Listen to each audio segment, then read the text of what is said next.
Les entreprises que vous représentez, le G et le F des GAFA, sont bien souvent au cœur de nos débats et de nos discussions. Et c'est pour ça qu'il était important que nous vous auditionnons ce matin.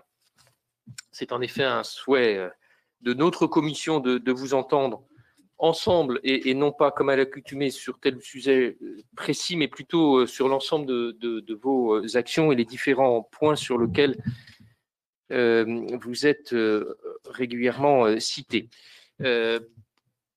Pour introduire ce débat, je dirais que d'un côté, vous fournissez dans le monde entier des services très appréciés par des milliards d'usagers, dont un certain nombre d'entre nous. Vous contribuez aussi chacun au progrès en facilitant l'accès aux connaissances et au savoir, et vous vous rendez plus aisé les relations sociales. Et de l'autre côté, vous êtes régulièrement mis en accusation dans une diversité de domaines qui marquent à elle seule votre influence, voire votre domination.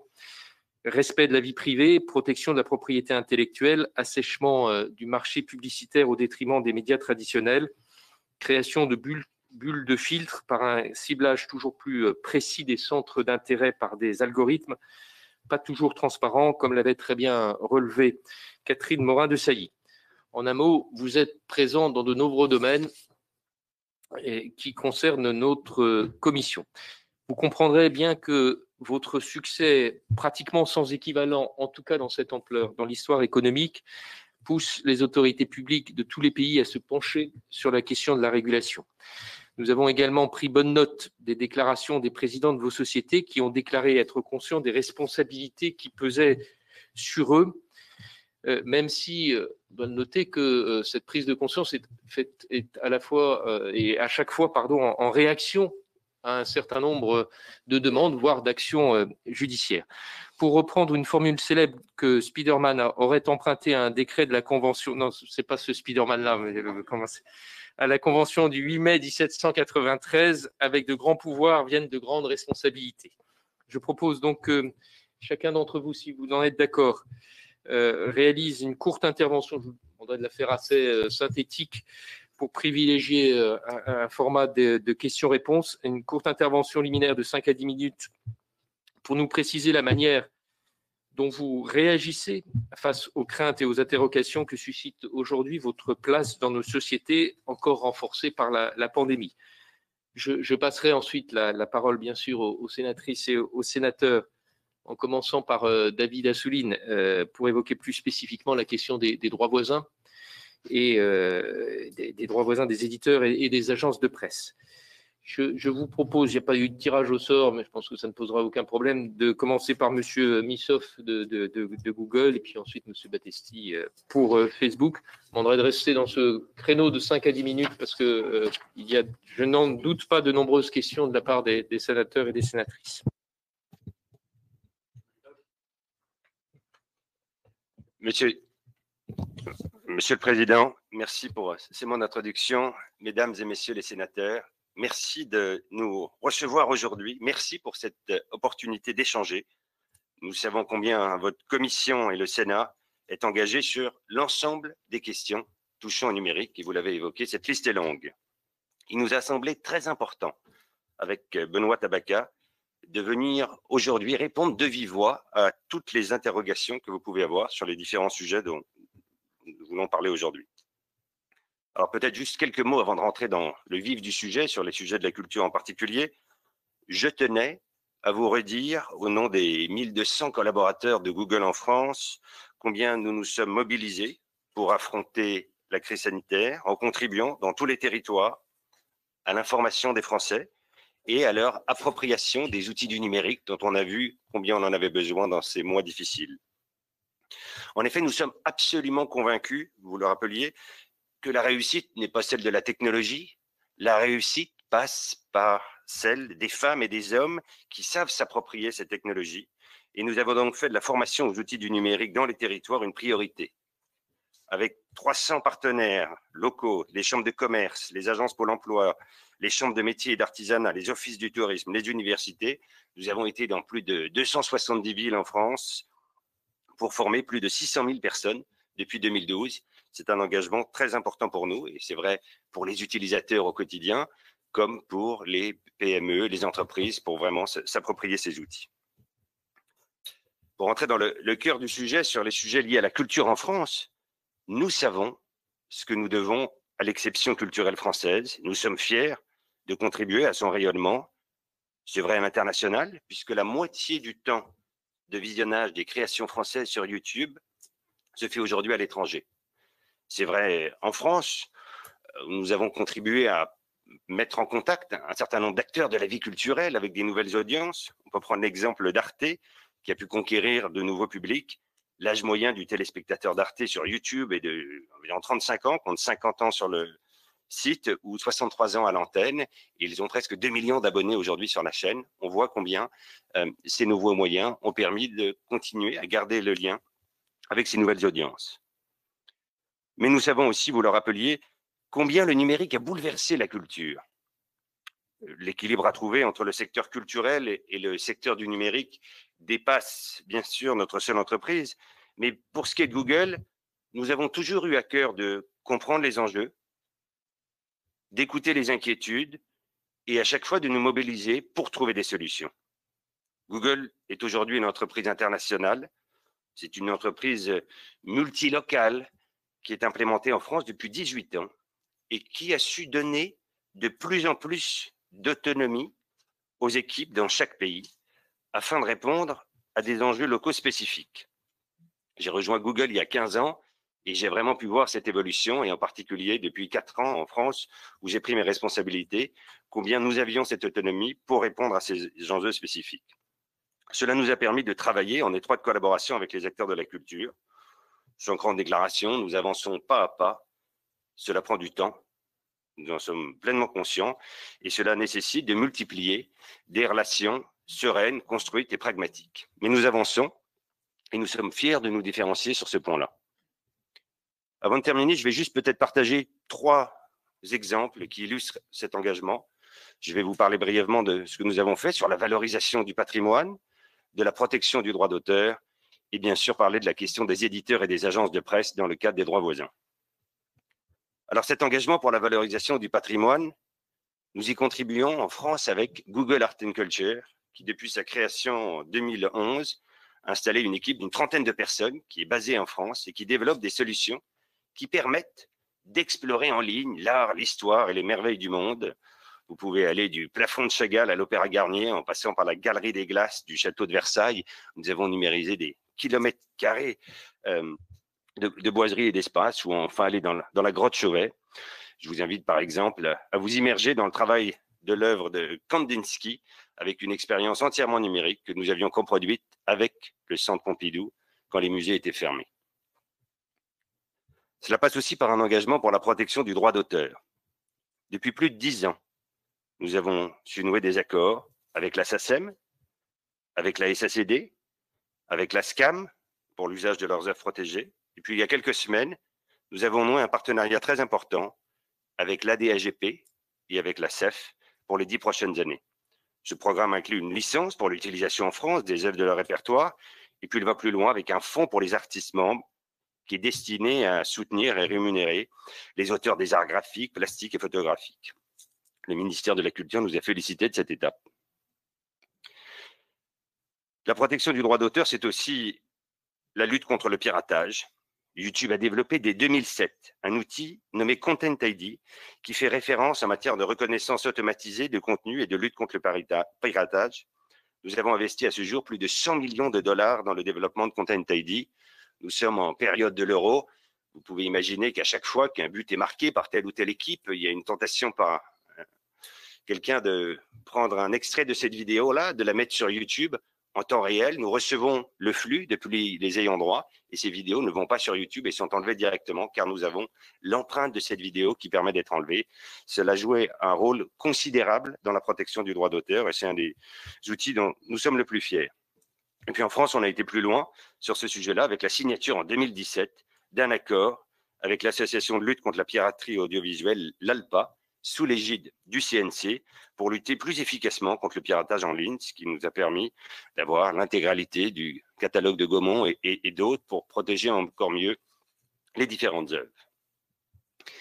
Et puis pour terminer, quelques mots sur notre engagement dans le soutien aux éditeurs et aux agences de presse dans le cadre fixé par la loi sur le droit voisin. Monsieur le Président, vous rappeliez les changements très importants que vit ce groupe et l'importance pour nous de nous engager sur ce point-là. Alors d'abord, ces échanges avec le secteur de la presse ont démarré il y a longtemps, puisqu'il y a près de 10 ans, en 2013, le fonds Google était, il faut le rappeler, au plan mondial, le premier à signer un accord entre un acteur du numérique et le secteur de la presse. Au total, nous avons versé plus de 85 millions d'euros aux éditeurs à travers ces différents programmes. Et nous sommes encore engagés aujourd'hui dans l'accompagnement de leur transformation numérique. En juillet 2019, la France a été le premier pays à transposer la loi sur le droit voisin au profit des éditeurs et des agences de presse. Google a été la première entreprise engagée dans ces discussions et nous sommes les premiers à avoir pu trouver un accord avec l'accord 4 qui avait été annoncé auprès des 295 titres certifiés IPG de la PIG. Et cet accord s'est fait avec une répartition transparente, objective et non discriminante et vraiment unique à une implémentation française. Alors oui, nous l'avons entendu lors des récentes auditions, nous aurions sûrement pu faire mieux et différemment sur un certain nombre de points. Je ne vais pas refaire le match aujourd'hui, mais par contre, je tenais à vous redire solennellement devant vous notre engagement. Google reconnaît les droits voisins et je suis déterminé à trouver une solution. Nous avons eu plus de 200 réunions avec des éditeurs de presse et avec des agences de presse et nous continuerons à travailler pour arriver à ces solutions. C'est cet objectif qui nous a animés depuis mars 2020 et nous avons récemment annoncé étendre notre offre à davantage d'acteurs de presse au-delà de la presse IPG. Et nous avons aussi entendu les inquiétudes ici et là sur le rapport de confiance. Et donc, nous avons aussi annoncé vouloir investir en rétablissant cette confiance et partageant les données avec un tiers de confiance. Bref, sur chacun de ces sujets, nous les prenons très au sérieux, nous écoutons les inquiétudes et nous travaillons à trouver des solutions pour avancer avec des partenariats qui nous permettent, nous en sommes convaincus, d'avancer. Mesdames et messieurs les sénateurs, je tenais à nouveau personnellement à vous remercier de votre invitation aujourd'hui. Nous avons très à cœur de prendre en compte l'exception culturelle française et de travailler main dans la main avec les acteurs de la culture. Je vous remercie pour votre écoute et je suis à vos dispositions pour répondre à toutes les questions. Merci, Monsieur Battesti. Merci, Monsieur le Président, Mesdames et Messieurs. Déjà, je voudrais dire que je suis ravi d'être ici avec vous. Quand j'étais étudiant, ma décision préférée du Conseil constitutionnel concerne la liberté d'association, que le Sénat, en son temps, en 71, avait porté et défendu. Et je pense que ça montre la constance, en tout cas, de l'engagement de cette Chambre sur des sujets de société et une certaine approche de liberté publique que j'ai toujours trouvée intéressante et qui se manifeste encore aujourd'hui dans le numérique. J'ai pu le constater l'année dernière dans nos discussions sur la PPL d'Itavia et sur bien d'autres sujets. Je suis aussi ravi de m'adresser aussi indirectement aux Françaises et aux Français, puisqu'ils nous regardent. Et on pourra aussi répondre directement aux interrogations, vous l'avez relevé, Monsieur le Président, qui se posent à notre sujet en tant qu'utilisatrice, utilisateur de nos services. Facebook, en France, ce n'est pas quelque chose de désincarné. Nous sommes ici présents. Je vais vous dire quelques mots, et je préciserai en fonction des questions. À peu près une décennie de présence. C'est un laboratoire de recherche en intelligence artificielle, le plus grand laboratoire de recherche de Facebook en dehors des États-Unis, dont le leadership d'ailleurs est principalement français, donc ce qui marque aussi l'excellence de notre pays dans ces domaines, et des recherches qui sont tout à fait fondamentales, on pourra en reparler, sur la détection d'images, l'algorithme, et aussi dans le domaine du handicap, dans beaucoup de domaines. En tout cas, c'est un laboratoire extrêmement actif. À peu près une centaine de chercheurs aujourd'hui, donc qui a extraordinairement grandi. C'est aussi un enracinement dans le tissu associatif. On a un fonds pour le civisme en ligne, on travaille avec beaucoup d'associations, on pourra y revenir, pour tout ce qui concerne les questions, on en parle en ce moment, de cyberharcèlement, d'usage responsable du numérique, dans le domaine culturel de plus en plus, etc., etc. Et la question culturelle qui vous intéresse, alors bien sûr, nous sommes en discussion, là aussi j'imagine qu'on y reviendra, sur la mise en œuvre de l'article 17 avec un certain nombre d'acteurs. Et pour ce qui concerne les éditeurs de presse, nous sommes en discussion depuis l'entrée en vigueur de la loi. Alors, je ne sais pas qui a décroché son téléphone le premier, mais bon, là n'est pas la question. Ce qui compte, c'est d'y arriver. Ça prend un peu plus de temps parce que, évidemment, les débats passionnés et les litiges divers ont fait que nos interlocuteurs, parfois, voilà, ne peuvent pas évidemment avancer sur 2 fronts en même temps, mais le ciel se dégage, j'ai envie de dire. Des accords ont pu être trouvés, des accords seront trouvés, et il faut rester confiant dans ces domaines. Pendant la crise sanitaire, si cela vous intéresse, je préciserai ces points, mais on a beaucoup travaillé en étroite collaboration avec le SIG, notamment pour l'information auprès des populations, pour leur apporter des informations fiables en matière sanitaire, sur la vaccination très récemment, aussi dans la lutte contre les fake news qui a été particulièrement agressive pour ce qui concerne, bien entendu, la sûreté de nos concitoyens. Et enfin, dernier point, parce que je ne veux pas être trop long, alors en tant que fan de Marvel, je n'aurais jamais cru qu'au Sénat on puisse citer Spider-Man, mais j'en suis donc d'autant plus ravi d'être au Sénat aujourd'hui. Mais c'est une phrase qu'on a beaucoup entendue, mais elle a un sens et qu'on entend aussi dans nos entreprises, parce que vous imaginez bien que, voilà, vu la moyenne d'âge, tout le monde est fan de Marvel, on va dire. Elle a un sens parce qu'en finalement, ce que l'oncle de Spider-Man veut dire à Spider-Man, c'est que la responsabilité, c'est que quand on peut faire quelque chose de positif, on doit le faire. C'est un principe d'action impérative, dirait Kant. Et c'est un cheminement, j'ai envie de dire, on arrive à un âge ou un tournant dans lequel ces entreprises, notre entreprise, doivent prendre des décisions en la matière. Soit on va vers un chemin de responsabilité qui passe par de la régulation, mais pas que. Et c'est pour ça qu'on peut être en soutien du DSA, on en parlera du DMA ou d'autres dispositions nationales, parce qu'il faut de la responsabilité et de la transparence. Soit on ne le fait pas et il n'y aura pas de confiance, les gens se détourneront de nous, je le pense. Et j'aime bien dire qu'il n'y a pas de compagnie aérienne sans passagers, donc il n'y a pas de réseau social sans utilisatrices, utilisateurs. Voilà, nous en sommes là, après plus de 15 ans d'existence. Et oui, on aura, bien sûr, on peut avoir des désaccords sur la régulation, comment elle se fait, des désaccords petits, des accords plus grands. Mais en tout cas, c'est un chemin sur lequel nous sommes collectivement engagés. Donc, on va y travailler ensemble. Je vous remercie. Merci. On va commencer les questions en donnant la parole d'abord à David Assouline, qui a été rapporteur de la PPL sur les droits voisins. Je me souviens évidemment tous ici. Et ensuite, Michel Loger, qui est rapporteur pour avis des crédits budgétaires. David. On peut enlever ça ? Merci, Monsieur le Président. J'ai écouté attentivement nos invités. On doit d'abord noter que le ton a changé. Notamment, j'ai été content, après l'avoir entendu dans un bureau ici de façon publique, M. Bissoff, Google, dire que vous reconnaissez le droit voisin pour les éditeurs de presse. Vous conviendrez que ça n'a pas toujours été le cas et qu'au lendemain de l'adoption de la loi que j'ai initiée et qui a fait l'unanimité des 2 chambres sur les droits voisins, le président de Google News qui était venu me rencontrer ainsi que le ministre nous avait signifié que ce n'était pas du tout leur culture ni votre appréciation de ce qui était juste. Vous étiez dans l'idée, jusqu'à présent, de pouvoir aider la presse comme des bons mécènes, de définir ce que vous pouviez donner pour aider la presse et la liberté d'expression, mais qu'en aucun cas, c'était un droit des éditeurs et une loi à laquelle vous deviez vous assujettir. Donc ça, c'est un grand progrès sur le fond. Ceci dit, je vous pose une question très directe. Quand on voit depuis particulièrement le début de la pandémie, pour différentes raisons, les bénéfices et les sommes colossales que vous pouvez accumuler, quelle que soit la situation, puisque dans une crise, il y a plutôt tendance à s'appauvrir pour la grande majorité.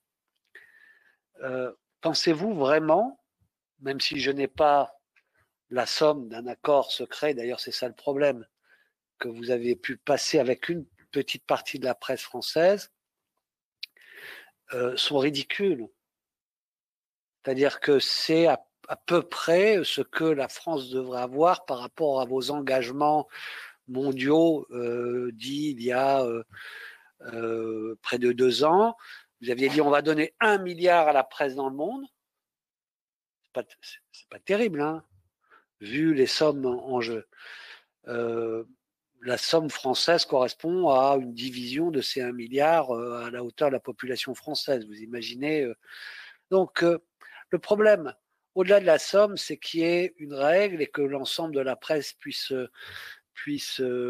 vraiment bénéficier du fait que l'essentiel de la publicité a migré vers le net et donc vers vous. Or, c'était la base du financement de la presse en France. Et que vous exploitez des contenus d'information qui attirent d'ailleurs donc du monde vers votre plateforme et donc attirent la publicité, sans créer cette information qui coûte cher pour qu'elle soit fiable. C'est parce qu'il y a une presse et des journalistes et des reporters sur des théâtres de guerre, par exemple, que l'on peut se dire qu'il y a une information qui remonte, mais elle coûte. Donc, ma première question, c'est la somme. La deuxième, très concrète, comment réagissez-vous à l'initiative que je trouve bonne, que je soutiens en tous les cas personnellement, prise par 2 syndicats professionnels représentant les sites d'information et de presse spécialisés, la FNPS et le syndicat de la presse d'information indépendante en ligne, qui ont rejoint l'initiative du syndicat des éditeurs de la presse magazine, ça fait du monde, pour créer un organisme de gestion collective dédié avec le soutien de la SACEM comme support. Est-ce que vous pensez que c'est pas mieux, même pour vous, d'avoir un interlocuteur qui regroupe et qui connaît le métier, on va dire, et qui soit face à vous pour négocier et redistribuer ses droits. Je veux finir en étayant mon propos sur l'ampleur de ce que l'on attend de vous. Et 2019, Google a été condamné à 500 millions d'amendes pour fraude fiscale aggravée et blanchiment en bande organisée de fraude fiscale aggravée et 465 millions d'euros de rattrapage d'impôts payés à l'administration fiscale. Heureusement, depuis le 1er janvier 2020, vous avez annoncé cesser d'exploiter des mécanismes d'optimisation fiscale en Europe. Est-ce que Google va payer désormais ses impôts dans les pays où il exerce ses activités? Lors du dernier G7, une taxe internationale visant à ponctionner les multinationales qui réalisent des bénéfices sans les déclarer auprès des services fiscaux du pays étranger où se trouvent pourtant les clients et les consommateurs a été décidée. Les 7 puissances mondiales se sont mises d'accord sur un taux d'impôt minimal mondial sur ces sociétés d'au moins 15%. Qu'en pensez-vous? Et ça, c'est à l'ensemble de mes interlocuteurs. Pour ne pas être long, je n'ai pas posé de questions à Facebook, à part celles où elles se sont concernées. D'autres collègues le feront, mais comme je me suis concentré sur la question des droits voisins, c'était bien entendu Google le principal interlocuteur. En conclusion, vraiment, on peut faire fi du passé. Si vous reconnaissez le droit voisin, reconnaissez-le jusqu'au bout et traitez l'ensemble de la presse française sans chercher à la diviser. Je sais que c'est compliqué pour évaluer exactement les sommes, comment c'est calculé, etc. Mais mettez-y de la bonne volonté. Je pense qu'il y va de votre image, mais il y va surtout de la démocratie. Il faut aujourd'hui aider la presse et son pluralisme, qui est en danger. Merci. J'ai oublié de dire, j'ai dit que le sénateur Assouline était le rapporteur de la PPL, il en était aussi l'auteur. Donc je corrige ma petite omission. Michel Laugier. Merci, Monsieur le Président. Je salue bien sûr nos invités. C'est vrai qu'aujourd'hui, vous avez un rôle primordial, prédominant dans la société dans laquelle nous vivons. Vous avez parlé tout à l'heure qu'il y a des accords, des avancées. Oui, mais ce que je regrette, c'est qu'il a fallu que quand même l'autorité de la concurrence tape du poing sur la table pour qu'enfin on puisse avoir des négociations. Parce que jusqu'à présent, alors tout à l'heure, l'un de vous a parlé, je ne sais plus qui le premier a décroché son téléphone. En tout cas, moi, ce que j'ai constaté, c'est que vous avez profité de la division finalement des éditeurs de presse, des agences de presse pour bien ne prendre aucune décision. Monsieur le Président, vous avez parlé tout à l'heure de la création du fonds. Oui, mais un fonds, c'est vous qui décidez la somme qu'il y a sur le fonds, c'est vous qui abondez, alors que, disons que le fonds n'était pas là. David Assouline l'a rappelé. Nous souhaitions, bien sûr, que les éditeurs puissent retrouver finalement l'investissement qui est le leur. Alors, je voudrais juste vous poser quelques questions bien précises. J'ai eu la possibilité de vous rencontrer, les représentants de Google, dans le bureau du président avec David Assouline, mais pour le moment, je n'ai jamais entendu Facebook. Alors, j'aimerais connaître un petit peu la position de Facebook, qui est resté très discret jusqu'à présent. Vous savez qu'en France, on a beaucoup entendu Google, mais pas beaucoup Facebook. Donc, je veux avoir la position officielle de Facebook face à la situation. On a parlé des éditeurs, mais il y a aussi un problème avec les agences de presse. Et c'est vrai que la position de loi, c'était bien sûr les éditeurs et les agences de presse. Donc, je veux savoir aujourd'hui où est-ce que vous en êtes des négociations avec les agences de presse et notamment avec l'agence France Presse. Ensuite, je voudrais aussi connaître, puisque des choses évoluent aussi dans d'autres pays, est-ce que vous pouvez nous donner un petit peu le contenu du compromis qui a été signé en Australie par Facebook et qui a mis fin à la crise qui agitait ce pays. Et puis, j'aimerais aussi, puisqu'on est dans les autres pays, que nous fassions un petit point aussi avec ce qui se passe dans les autres pays européens. Je vous remercie. Voilà, première série de questions très précises. Je vais vous demander d'y répondre et puis il y a d'autres sénateurs qui interviendront par la suite. J'ai envie de commencer sur les quelques éléments. Monsieur le sénateur, tout d'abord, merci pour vos mots d'encouragement. C'est en effet une situation difficile sur laquelle nous avons débroussaillé le terrain avec un certain nombre de ces discussions. Vous évoquez le fait qu'en effet, Google est très associé à ce sujet sur les droits voisins, alors que ce n'est pas évidemment lié à Google, c'est lié à Internet en général. Je prends ce sujet plutôt comme une fierté sur le fait que nous sommes sur le terrain avec ces discussions et que nous le prenons très au sérieux à travers cet engagement. Je suis très aligné en tant que représentant de Google et en tant que citoyen, évidemment, sur le rôle de la presse, sur le rôle du journalisme, des agences de presse dans le débat démocratique. Et vous évoquez les montants sont importants. Et j'aimerais vraiment revenir sur notre engagement sur 3 grandes étapes. Le premier, évidemment, c'est ces contrats de licence dans le cadre du droit voisin. Et je réponds aussi à votre question. Le fonds dont je parlais, c'est 85 millions, avait été fait sous l'égide du président de la République, François Hollande, à l'époque en 2013. C'était un fonds et c'était cette décision-là. La décision a été prise en France à travers la transposition de la directive européenne, d'avoir cette loi. Et c'est pas un fonds, c'est pas Google qui décide de tel ou tel. Et c'est bien le cœur de cet accord cadre avec l'information de la presse générale, puisque les 295 titres reçoivent ce montant-là de façon transparente. Et c'est pas Google qui décide tel ou tel engagement. Donc, il y a cet engagement qui est dans le cadre de ce contrat de licence, dans le cadre des droits voisins et qui est construit sur la valeur que tire Google de ses contenus. Et puis, évidemment, il faut aller plus loin puisque les montants dont on parle sont importants. Et c'est pour ça que nous nous sommes engagés sur un deuxième sujet et sur lequel nous continuons à travailler, qui est le sujet de la publicité. On en parlait tout à l'heure. Peut-être pour partager un chiffre qui est important, mais en 2018, si on prend une année hors Covid, c'est 14 milliards de dollars qui ont été partagés dans le partage de la revenu sur les publicités. Une grande partie des revenus publicitaires qui sont attribués à Google sont redistribués aux éditeurs de presse. C'est vrai sur YouTube, c'est vrai sur les sites des éditeurs de presse et sur lesquels nous contribuons à avancer sur la publicité, mais c'est un élément important sur lequel nous travaillons.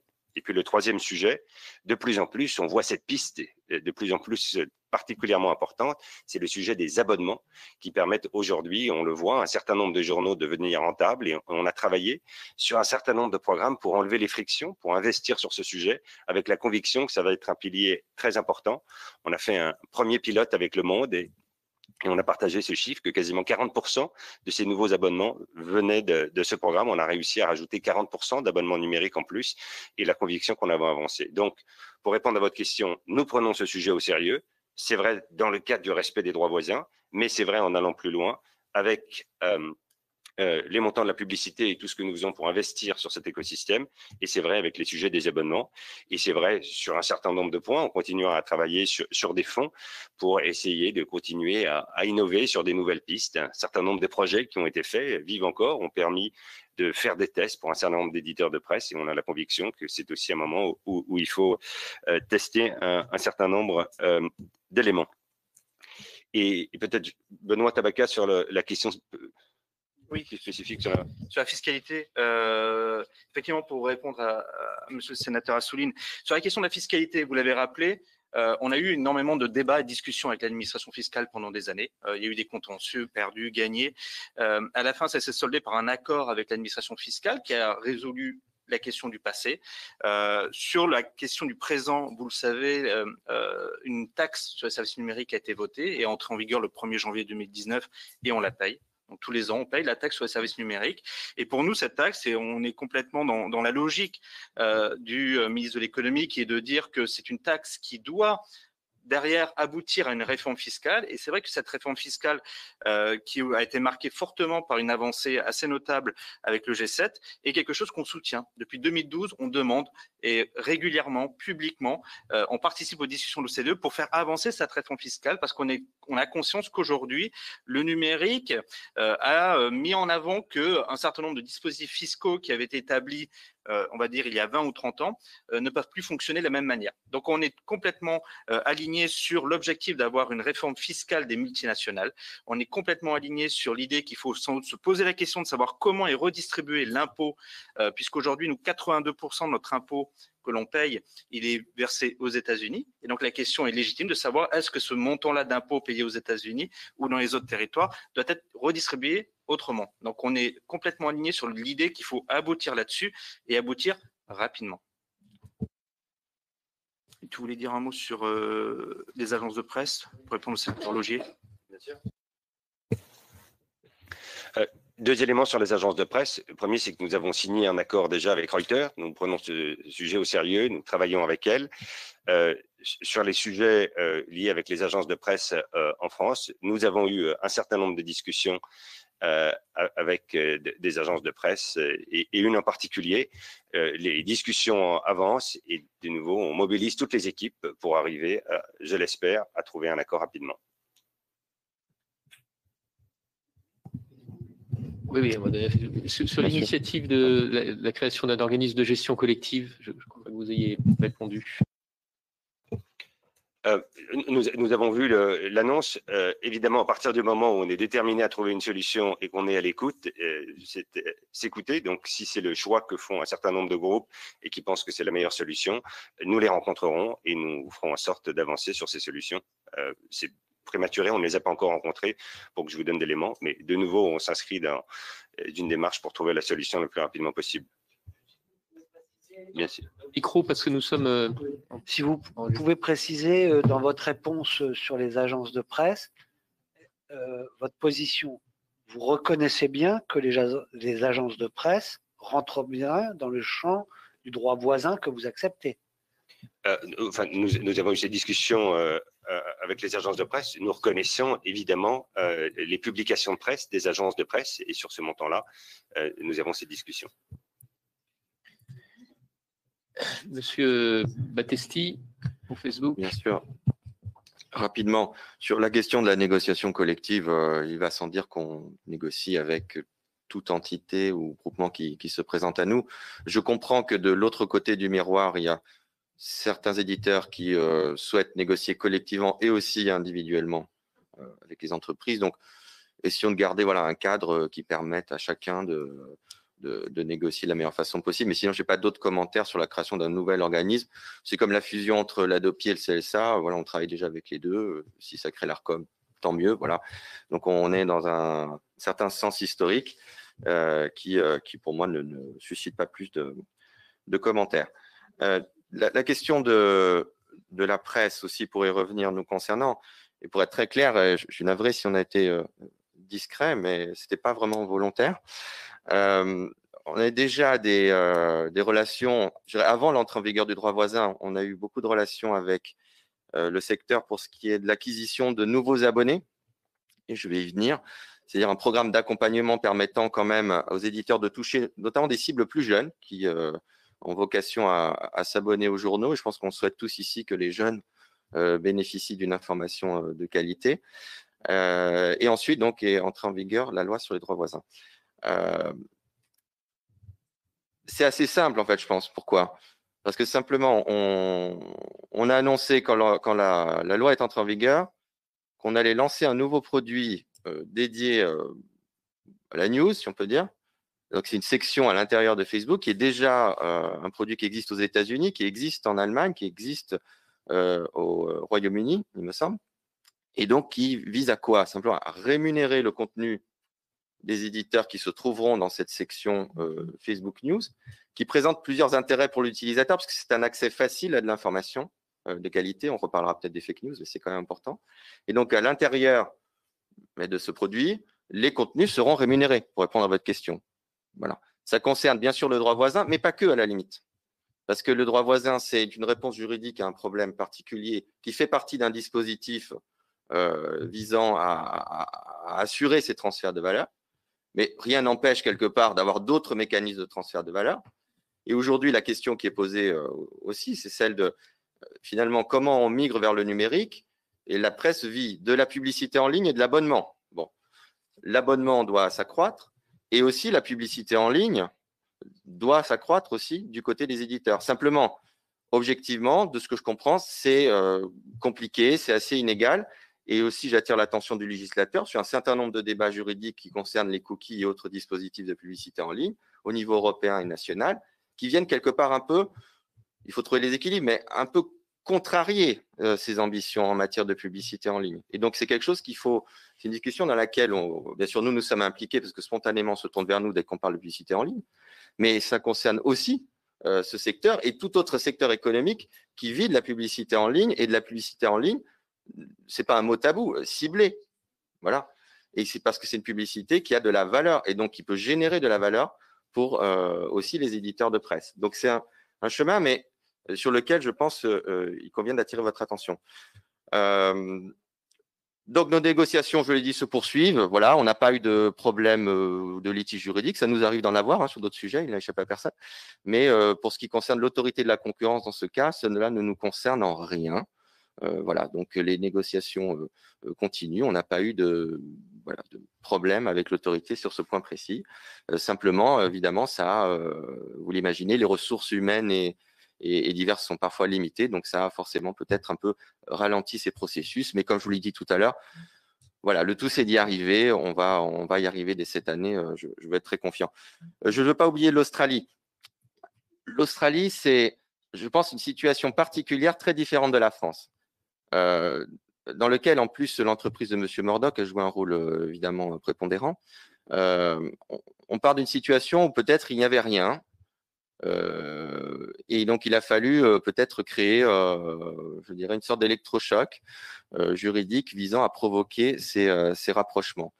Là où Facebook a été en désaccord, parce que ce désaccord s'est manifesté, donc je ne vais pas le cacher, c'est sur l'extraordinaire, je dirais, rigidité d'une loi qui ne tenait pas compte des apports ou des accords existants avec le secteur. C'est-à-dire qu'il nous disait, vous devez faire ça, mais vous ne pouvez pas faire ça.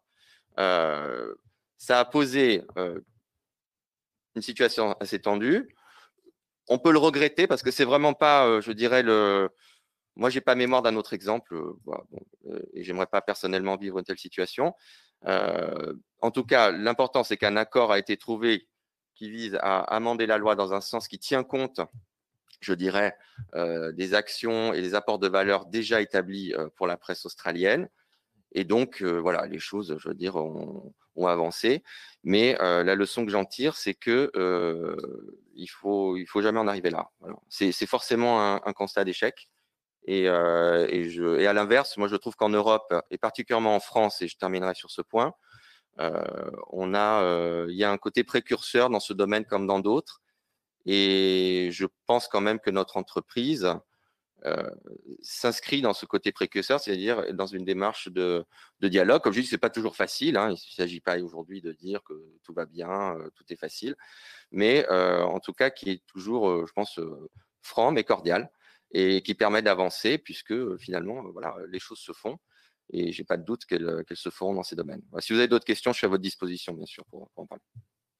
Justement, vous allez avoir d'autres questions. Mais non, mais après, même après. Oui, bien sûr. David Assouline et Michel Logier pourront bien sûr reprendre la parole par la suite. Je vais donner la parole par un représentant par groupe. Pour commencer, Céline Boulet-Espéronnier, pour le groupe Les Républicains. Merci, Monsieur le Président. La première question qui concerne la propagation des fausses informations et des théories du complot et le cas des anti-vax, notamment pour parler d'un sujet d'actualité. Donc, les réseaux sociaux ont pu contribuer à renforcer les biais cognitifs qui sont à l'origine de l'adhésion à différentes théories complotistes. Facebook a réalisé des progrès appréciables en renvoyant à des sites de fact-checking et en insérant des avertissements sous les publications les plus douteuses, de manière générale et en particulier face à la montée en puissance des anti-vax. Où faudrait-il situer la limite entre préservation de la liberté d'expression et politique de santé publique ? Une deuxième question concerne les mesures prises pour assurer la bonne tenue des prochaines élections. Et je pense notamment aux polémiques qui ont été afférentes. Sans revenir sur les différents épisodes de la séquence électorale de 2016-2017, les réseaux sociaux ont été accusés d'avoir influencé les campagnes électorales sur différents continents. Et dans la perspective des différents scrutins en Europe, notamment la France et l'Allemagne, quelles mesures sont actuellement prises en matière de contrôle des interférences, qu'elles soient nationales ou étrangères? Et enfin, une troisième question qui concerne le cyberharcèlement, puisque nous sommes actifs dans une MIE, dans une mission d'information et d'évaluation actuellement sur ce problème qu'il est très difficile d'enrayer. Et moi, j'ai une théorie, je pense qu'il faudrait absolument simplifier, entre autres, les conditions d'utilisation pour les mineurs et les rendre plus accessibles. On sait maintenant que les mineurs sont de plus en plus jeunes à ouvrir des comptes, notamment sur Facebook. Et je pense que les conditions d'utilisation ne sont pas assez accessibles. Et j'aurais aimé avoir votre point de vue là-dessus. Je vous remercie. Sylvie Robert. Merci, Monsieur le Président. Bonjour, messieurs. À mon initiative, avec le soutien de mes collègues, que je remercie encore, vous savez que l'article 2A a été introduit donc, dans le PJL audiovisuel. Je fais court. Il avait pour objectif, et c'est une histoire qui remonte à la LCAP, 2016, parce j'avais déjà commencé avec mes collègues à travailler sur ce sujet, à créer un système de gestion collective étendu pour les auteurs d'œuvres graphiques, photographiques et plastiques. Et donc, comme je disais, c'est une histoire qui remonte à quelques années. Quelques jours ou quelques semaines après ce vote, je découvre avec bonheur, vous en avez parlé, que vous avez annoncé la signature d'un accord avec la DAGP et la SAIF. Et donc, ma question va être très simple, puisque finalement, on est en plein dans l'actualité. On n'a même pas encore passé la CMP qui a lieu la semaine prochaine. Pouvez-vous m'en dire plus sur cet accord, la durée, quelques dispositions et cet accord était attendu par ces acteurs depuis tant d'années. Et vraiment, je vous dis, je m'en réjouis, vous l'avez dit, mais voilà, quelques explications et quelques précisions nous seraient très utiles puisque nous sommes vraiment dans l'actualité aujourd'hui parlementaire de ce texte. Merci à vous. Jérémy Bacchi. Merci, Monsieur le Président. Merci, messieurs. Je ne reviendrai pas sur les questions des éditeurs, des agences de presse, tant que je partage les propos de mes collègues David Assouline et Michel Logier. Je ne reviendrai pas non plus sur la question, puisque vous y avez en partie répondu relative à la fiscalité suite aux déclarations du G7. Ceci étant dit, j'aurais quand même une question. L'Europe a adopté, vous le savez, avec la RGPD, une réglementation extrêmement avancée en matière de consentement et de protection de la vie privée. Pour autant, vos deux sociétés continuent toujours de susciter une forte méfiance, je dirais, quant aux données qu'elles recueillent et surtout l'usage qu'elles peuvent en faire. Donc, du coup, ma question sera extrêmement simple. Quelles assurances pouvez-vous donner aujourd'hui que le traitement de ces données ne se fasse ni au détriment du consommateur, bien évidemment, mais aussi au détriment de la société dans son ensemble? Je vous remercie. Thomas Dossus. Oui, merci, Monsieur le Président. Moi, je voudrais revenir sur les fake news et leur diffusion surtout, puisque globalement, il y a eu des outils de régulation, mais c'est surtout sur la rapidité de la diffusion de ces fake news qu'il faut réfléchir, et sur cette histoire de responsabilité, de grand pouvoir, etc. Votre grand pouvoir, il tient dans la façon dont vous avez les informations sur vos utilisateurs, ce qu'ils aiment, ce qu'ils n'aiment pas, et la façon dont vous organisez l'information qu'ils reçoivent à travers des algorithmes assez puissants qui ne réagissent qu'à l'engagement. Plus il y a d'engagement, plus l'information est diffusée, ce qui construit des bulles chez les utilisateurs et qui fait la propagation ultra rapide d'informations fausses, erronées, qui, on l'a vu là, cette fois-ci, c'est sur la santé publique que ça nous met en danger, mais parfois c'est sur la démocratie et c'est sur des attaques directes fausses dans le débat public, et ça polarise le débat public. Il y a eu des effets en 2016, on l'a vu, et Facebook avait réagi, avait modifié son algorithme, mais en limitant parfois la portée organique de certaines publications, etc. Mais on a vu qu'en enfermant les gens dans des communautés, comme c'était le parti pris à partir de 2016, on a aussi créé des nouvelles bulles, des nouveaux groupes de diffusion extrêmement rapide d'informations complètement erronées qui nous mettent en danger. Et donc, il y a un problème dans l'organisation du débat public actuel lié à ces algorithmes, lié à la façon dont on a polarisé le débat public. Et donc, il y a peut-être besoin d'un recours, d'une ouverture démocratique, d'un contrôle démocratique de ces algorithmes. Est-ce que vous êtes prêt à ouvrir un peu vos algorithmes pour savoir la façon dont les informations sont diffusées, partagées, et la façon dont elles sont affichées chez les utilisateurs, dont les informations s'organisent? Donc ça concerne à la fois Facebook, mais je pense aussi à YouTube, qui a aussi son algorithme et sa façon de diffuser du contenu, et qui a, on l'a vu, quand les groupes, par exemple, extrémistes savent comment ils fonctionnent, permettent la diffusion de vidéos extrêmement rapides avant même qu'elles soient retirées des plateformes. Donc, je voulais savoir si vous étiez plutôt favorable à une ouverture démocratique, au moins d'un débat sur la façon dont vous organisez l'information pour vos utilisateurs. Merci. Et enfin, Catherine Morin-Desailly, qui est à distance. Catherine.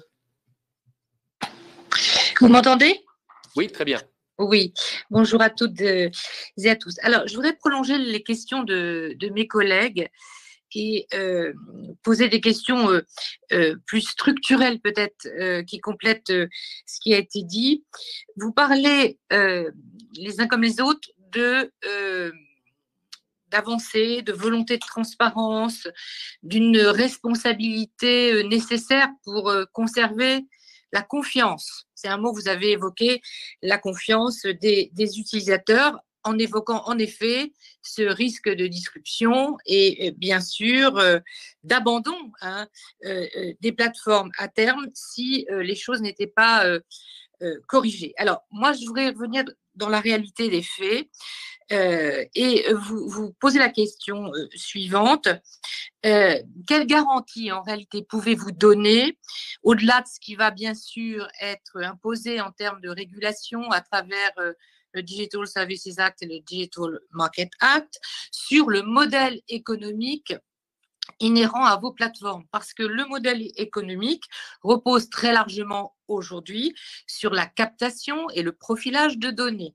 Notre collègue Jérémy Bacchi a évoqué la problématique, il a mentionné le RGPD, mais on sait bien qu'il y a beau avoir le RGPD, la législation américaine actuelle, et notamment je fais référence non pas au Cloud Act, mais au FISA, la loi FISA, le Federal Intelligence Surveillance Act, qui enjoint en réalité les sociétés de fournir les données des Européens sur requête du gouvernement fédéral ou bien de la NSA. Ça, c'est une réalité. cette réalité de la législation fait que de toute façon, nos données en Europe ne sont pas potentiellement sécurisées. Alors, quel comportement vos sociétés ont-elles établi par rapport à ces injonctions liées à la loi américaine? Qu'est-ce que vous pouvez nous en dire?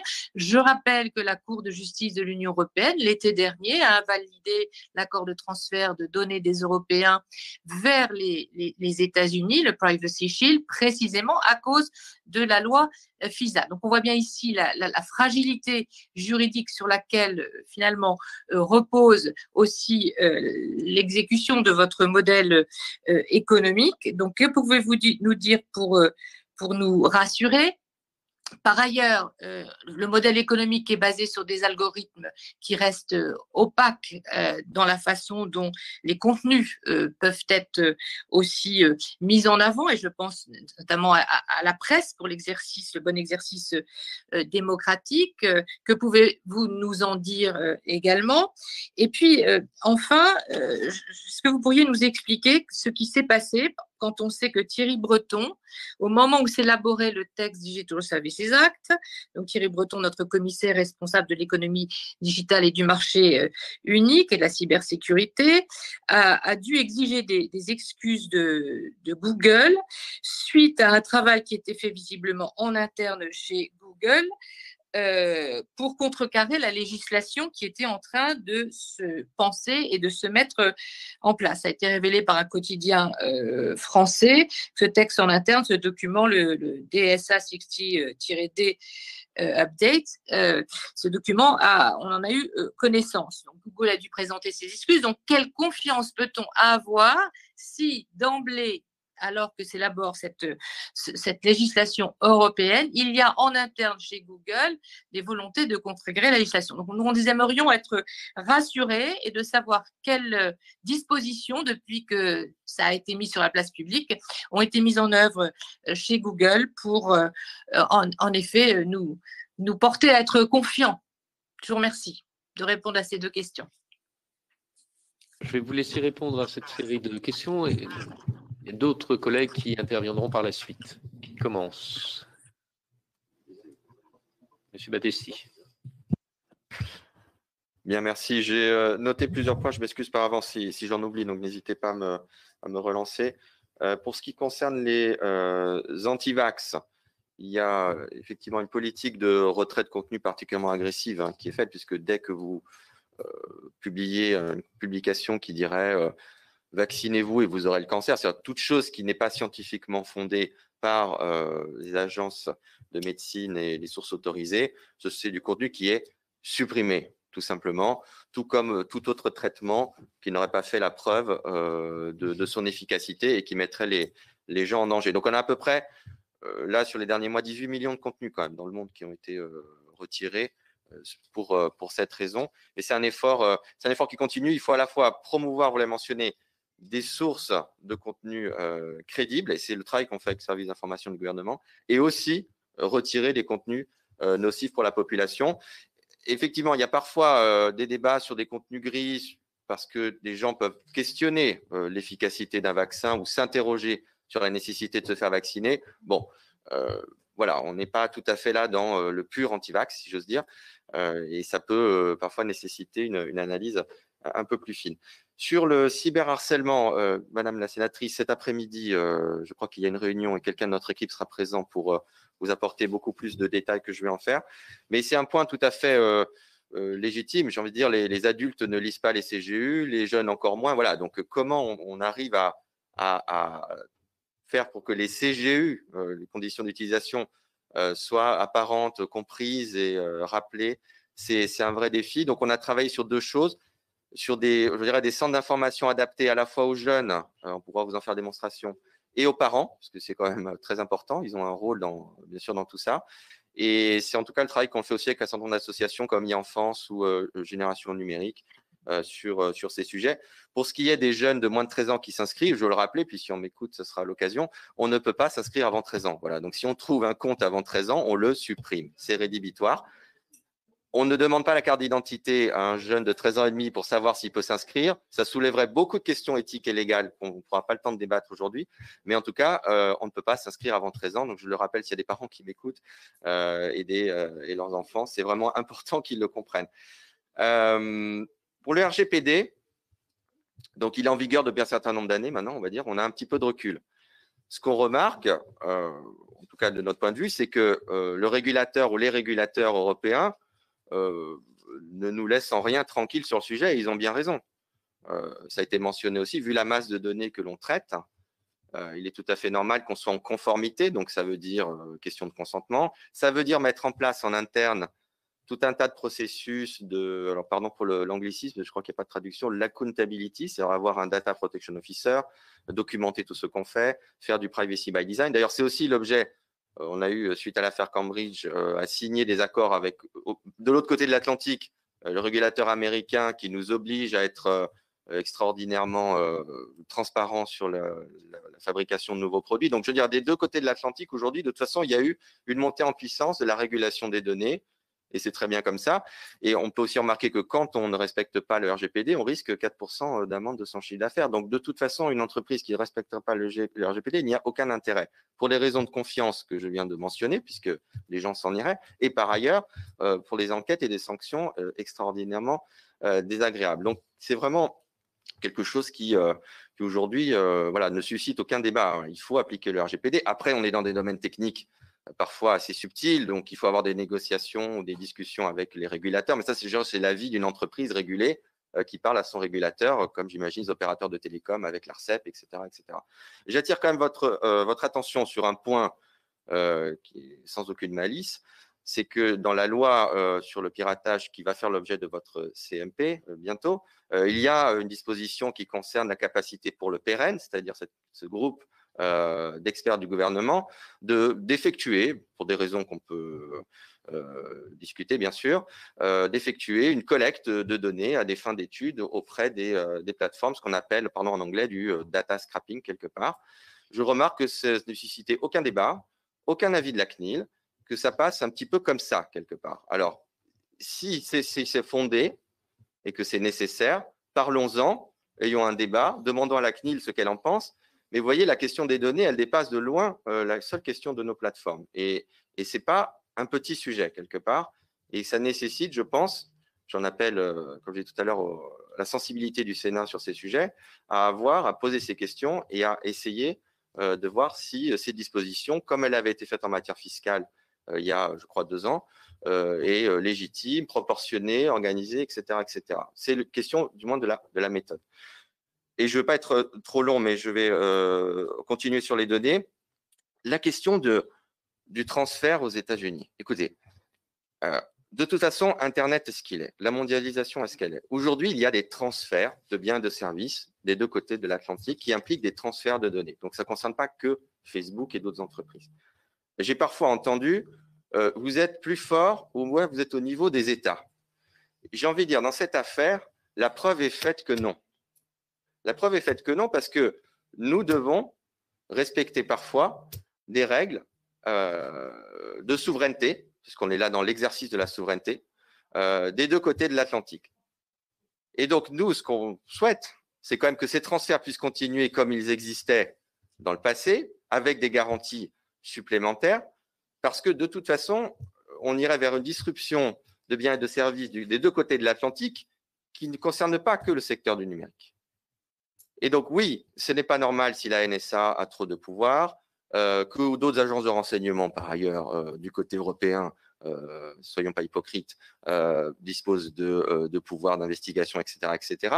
Mais j'ai envie de dire, j'ai presque envie de demander aux États de régler ces questions comme en matière fiscale, parce qu'au final, c'est aux États de faire des accords internationaux, c'est aux États de faire les lois qui concernent le renseignement. Et donc, nous sommes, on ne peut que dire en Europe, il faut le faire, et on peut aller dire à Washington de le faire aussi, de faire les efforts qu'il faut pour que les Européens soient contents et permettent cet accord, comme on a pu le faire en matière fiscale. Mais au final, il est important que les États, dans leur pleine capacité, se saisissent de ces sujets. Donc, on peut en reparler, mais je ne crois pas qu'on soit en désaccord sur ces sujets. Et simplement, du point de vue d'une entreprise, on est dans une position particulière qui est de devoir appliquer les lois et de les challenger, pardon pour l'anglais, devant les tribunaux quand c'est nécessaire. Je crois que Microsoft l'avait fait et d'autres entreprises étaient venues en soutien de Microsoft. Je crois que j'ai couvert l'essentiel des sujets et je ne voudrais pas prendre trop de temps de parole vis-à-vis de Google. Pour les fake news, pour les élections, écoutez, on a des dispositifs de partenariat de fact-checking qui existent, notamment avec l'AFP. Quand une information a fait l'objet d'un fact-checking, sa viralité s'effondre de 90%, que la page qui a émis ce genre de fake news est aussi sanctionnée. Si une page essaye de gagner de l'argent avec ça, elle sera aussi sanctionnée, elle ne pourra pas faire de publicité ou renvoyer vers des choses qui lui permettent de gagner de l'argent. Et par ailleurs, l'enjeu, c'est aussi de pousser quelque part dans l'algorithme, si on peut dire, les contenus de qualité. Donc, il n'y a pas de retrait de toutes les fake news, mais en tout cas, le dispositif de fact-checking qui est apparu dès 2017 en France, aujourd'hui, fonctionne bien. Des études tendent à montrer que la viralité de ces fake news est en baisse, donc il faut continuer l'effort. On aura aussi une vigilance particulière pour les élections pour ce qui concerne les interférences étrangères. Je ne cite aucun pays, mais voilà. Donc on travaille déjà, on a eu des échanges avec notamment l'ambassadeur Verdier qui pilote ces sujets avec d'autres institutions gouvernementales. Et donc on est voilà, sur plusieurs fronts en même temps, mais rassurez-vous, évidemment, il ne s'agit pas de… je vais vous dire, nous, on n'influence aucune élection. Moi, derrière mon bureau, je n'influence aucune élection. Le problème, c'est la capacité, c'est la capacité d'autres à utiliser l'outil pour influencer l'élection. Et notre responsabilité, à ce moment-là, c'est de veiller à ce que ces gens ne le fassent pas. Voilà. Mais il faut être juste… Je pense que c'est une précision qui a son importance. Facebook, en tant que tel, derrière son petit bureau, ne fait pas de l'influence directe d'élection. C'est l'usage de l'outil par d'autres. Mais ça ne veut pas dire qu'il faut se défausser sur d'autres. Ça veut dire que c'est comme ça qu'il faut adresser le problème pour le résoudre. Je vous remercie. Avant de passer la parole à Google, sur la question du contrôle démocratique des algorithmes posé par Thomas Dossus. Vous n'avez pas répondu, M. Baptiste. Oui, alors évidemment. Alors, je crois que c'est l'objet des discussions au sein du DSA. Il va de soi que transparence va aujourd'hui avec régulation. Donc, c'était déjà au cœur de la mission de M. Loutrel qui concernait la régulation des réseaux sociaux il y a de cela 2 ans, la mission dite Facebook. Il conclut son rapport par cette transparence et on ne peut que soutenir cette démarche. Après, voir comment elle se passe via un régulateur, via des audits indépendants. Voilà. C'est quelque chose qui se fait dans beaucoup de secteurs de l'économie. On pense à le secteur bancaire est très audité. Voilà. Donc, il y a beaucoup de choses qui vont fatalement se mettre en place et qui sont aujourd'hui nécessaires et qu'on ne doit pas refuser. Donc, la question est toujours sur le comment, mais sur le principe, il n'y a pas de difficulté de principe. Monsieur Missaf et Monsieur Tabaka pour Google. Merci beaucoup. Madame la sénatrice, vous évoquez le partenariat en effet avec la DAGP et la CEF. C'est un partenariat qui va courir sur les 10 prochaines années, qui couvre 2 dimensions, une licence pour l'utilisation en France des œuvres et un fonds pour les artistes membres. Nous avons eu l'occasion de rencontrer la directrice générale la semaine dernière, je l'ai rencontrée, et c'est le tout début du programme. Nous sommes particulièrement excités de notre côté par les opportunités devant nous pour travailler avec ces artistes et avec ces différents fonds. Et je serai heureux quand nous aurons plus de détails dans les années qui viennent de venir régulièrement vous faire un point sur ce sujet-là. C'est le tout début. La deuxième question qui avait été posée sur le modèle économique de Google, en effet, quelquefois derrière le mot GAFA se cache quelques subtilités sur des modèles économiques un peu différents. La grande majorité aujourd'hui des revenus de Google se fait par le moteur de recherche et la façon dont la publicité apparaît sur le moteur de recherche et pas sur un détail sur des individus, mais aussi sur une requête spécifique. Si on cherche le mot restaurant grec à Montpellier, c'est la possibilité pour les restaurants grecs à Montpellier qui souhaitent être visibles sur le moteur de recherche de faire une recherche sur ce mot-clé spécifique. Donc, on arrive à avoir cette précision-là. Ce qui amène à la question d'après, qui avait été posée sur la question des données. J'ai la conviction que c'est un des sujets les plus importants. Il y a un appétit, une ambition pour chacun de nous comme citoyens d'avoir ce contrôle sur ces données. Sur n'importe quel utilisateur de Google, vous avez la possibilité, en allant sur la page Mon compte, de définir quelles données vont être gardées, qu'est-ce que vous souhaitez qu'il soit partagé, comment ça va être utilisé. avec ce contrôle pour les utilisateurs. Si vous allez sur Google Maps, par exemple, on voit qu'un certain nombre d'utilisateurs aiment garder tout l'historique. C'est formidable. Vous pouvez voir depuis 10 ans où vous avez été en vacances, dans quel restaurant et tout le détail. Et d'autres souhaitent que cette information soit effacée immédiatement. Donc, c'est vraiment cette notion de contrôle qui est importante et qui est clé. Et on le voit aujourd'hui, on a chaque jour plus de 20 millions de personnes qui vont sur ces pages et qui choisissent de changer ces différents critères pour avoir le contrôle spécifique sur les données telles qu'elles sont utilisées. Et avant de laisser la parole à Benoît Tabaka, peut-être deux autres éléments qui sont revenus.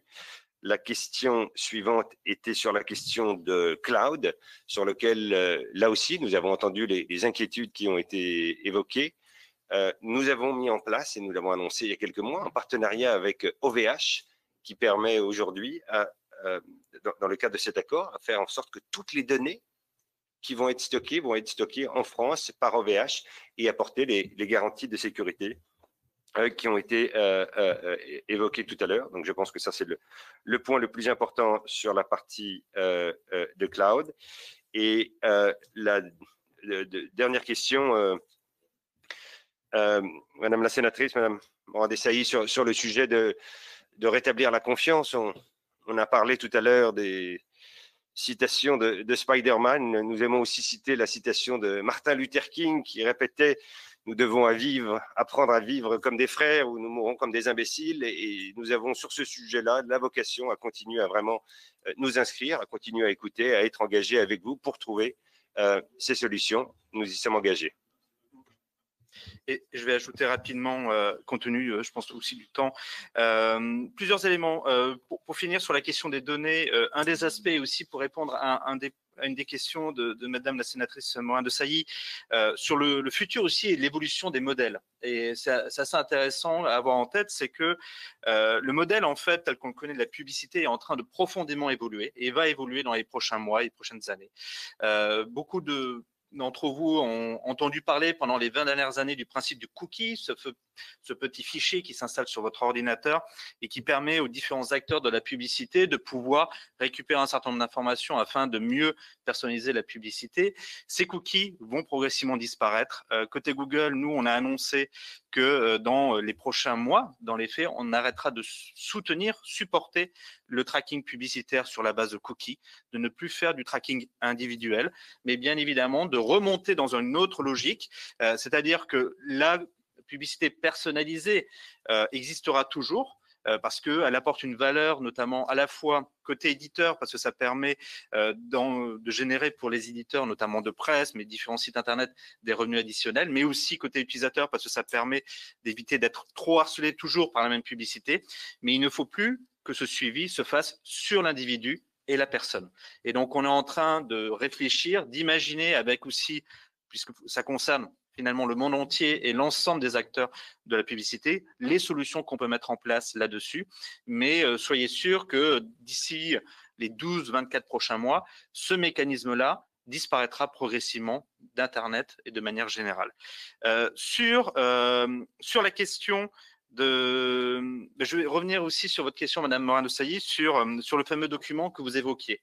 C'est important parce que c'est vrai que le document, en fait, c'est quelque chose qui doit dater, je pense, de septembre-octobre, avant la publication par la Commission européenne de ses projets de réglementation sur la régulation du numérique, qu'on appelle le DSA, le DMA, pour utiliser les acronymes les plus courants. On ne savait pas comment ces régulations, en fait, allaient se présenter. Et surtout, on avait vu apparaître énormément de propositions, d'idées mises sur la table par toutes les parties prenantes, poussant pour que ces régulations visent spécifiquement un petit nombre d'acteurs, et nommément nous. Et de dire qu'il ne faut pas une régulation pour le numérique, il ne faut pas une régulation pour renforcer à la lutte contre les contenus haineux, il ne faut pas une régulation pour l'innovation, il faut une régulation contre un certain nombre d'acteurs, pas un certain nombre de pratiques, mais véritablement visant nous nominativement.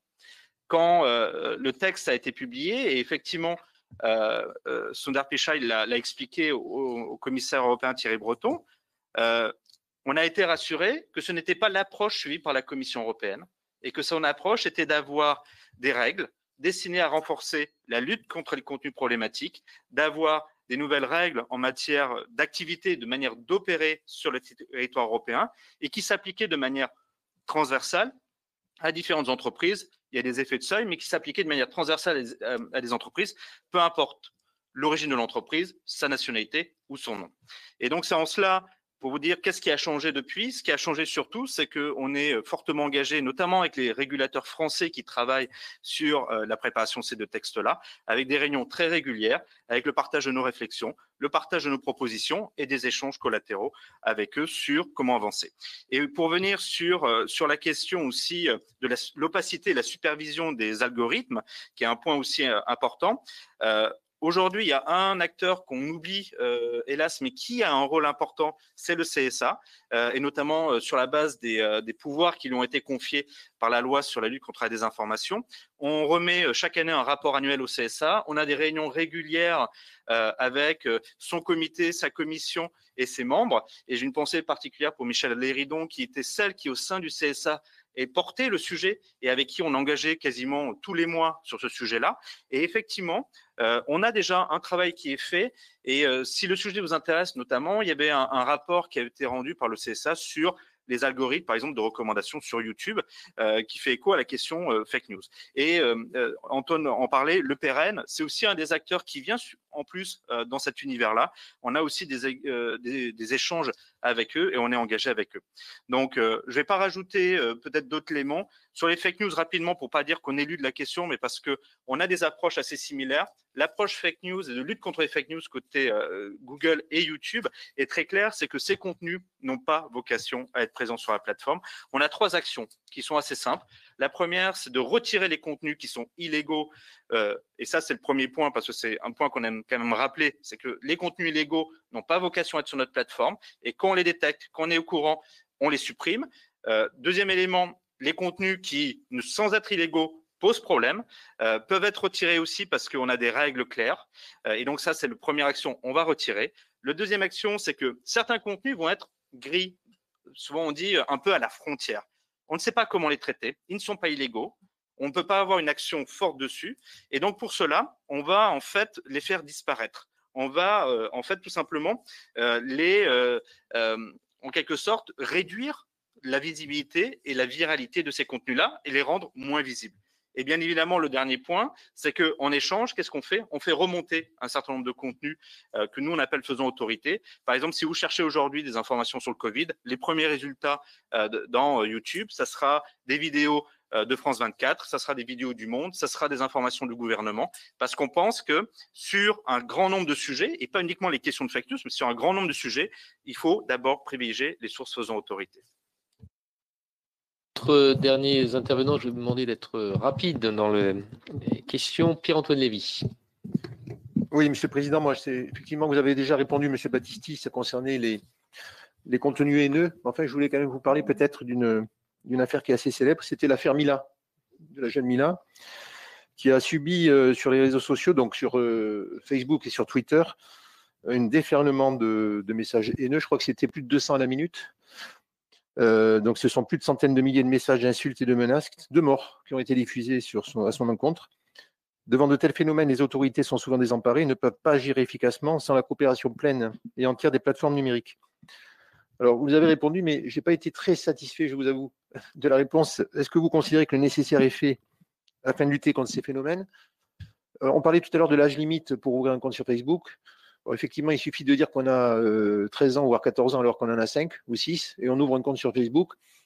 C'est très compliqué de dénoncer parce que c'est pas forcément visible, mais beaucoup de parents nous ont alertés sur la facilité d'ouvrir un compte sur Facebook. Donc peut-être que demander une pièce d'identité ou demander l'accord des parents pour les mineurs de 13 ans pourrait être une solution. Et deuxième question, quel plan d'action est envisagé au sein de Facebook France pour développer davantage la modération de ces contenus haineux et ne plus voir d'autres affaires Mila? Je vous remercie. Jean-Raymond Hugonnet. Merci, Président. Merci, messieurs, de vous soumettre à cet exercice qui n'est pas simple. Et merci pour la franchise de vos réponses. On vit un moment, comme souvent dans cette commission, une audition extrêmement intéressante, un peu étrange. aujourd'hui. Avant toute chose, je voudrais dire aussi que, ici, vous l'avez vu depuis le début de l'audition, nous sommes tous des consommateurs effrénés. Donc nous sommes, si j'employais un vocable à la mode aujourd'hui, nous sommes contaminés. Et si jamais vos services s'arrêtaient en une fraction de seconde, nos égos en souffriraient beaucoup parce qu'on tweet fiévreusement ce que l'on fait. Donc il faut bien avoir conscience de ça, et j'en ai parfaitement conscience, étant moi-même addict de toutes ces solutions. Vos sociétés ont débarqué en Europe. Elles ont même recruté en Europe. Et là, c'est un choc culturel. Et en fait, c'est de ça dont on parle. Donc, excusez ma question, Président, si elle est peut-être plus générale, mais elle est, à mon sens, fondamentale. Parce que c'est là qu'est le problème. Alors ensuite, bien sûr, l'architecture technique est très intéressante, mais l'essentiel est ailleurs. Et ce choc culturel, il s'exprime, et en tout cas, il se concrétise sous deux formes, pour le meilleur et pour le pire. Le meilleur, c'est le droit d'auteur. Et forcément, voir ces entreprises américaines se fracasser sur le droit d'auteur, alors qu'elles le combattent assidûment, violemment depuis des années, a quelque chose de très intéressant pour l'observateur que je suis et le pratiquant également. Pour le pire, c'est ce que nous dressons tous les jours, c'est-à-dire des petites barricades qui s'appellent la RGPD, la CNIL ou d'autres, qui sont maintenant tellement ubuesques qu'elles nous mettent nous-mêmes dans notre fonctionnement normal, hormis vos sociétés, dans un délire kafkaïen quotidien, que nous sommes nombreux d'ailleurs tous à stigmatiser. Mais c'est la réalité. Alors pour faire très vite, puisqu'on me le demande, alors que ça demanderait beaucoup plus de temps, mais peut-être pas avec vous, mais je veux reprendre. Ce qui concrétise ce que je dis, c'est on me parle Rupert Murdoch et moi je vous parle Beaumarchais. Donc ma question aujourd'hui, c'est comment pouvez-vous concrètement, indépendamment, David Assouline l'a souligné tout à l'heure, on sent qu'il y a dans la mécanique, il y a un cran qui est passé. Voilà. Vous avez, vous, ici, vos patrons, je ne sais pas. Et je suis certain du contraire même. Mais vous l'avez parfaitement compris. Pourquoi? Parce que vous êtes la cheville ouvrière.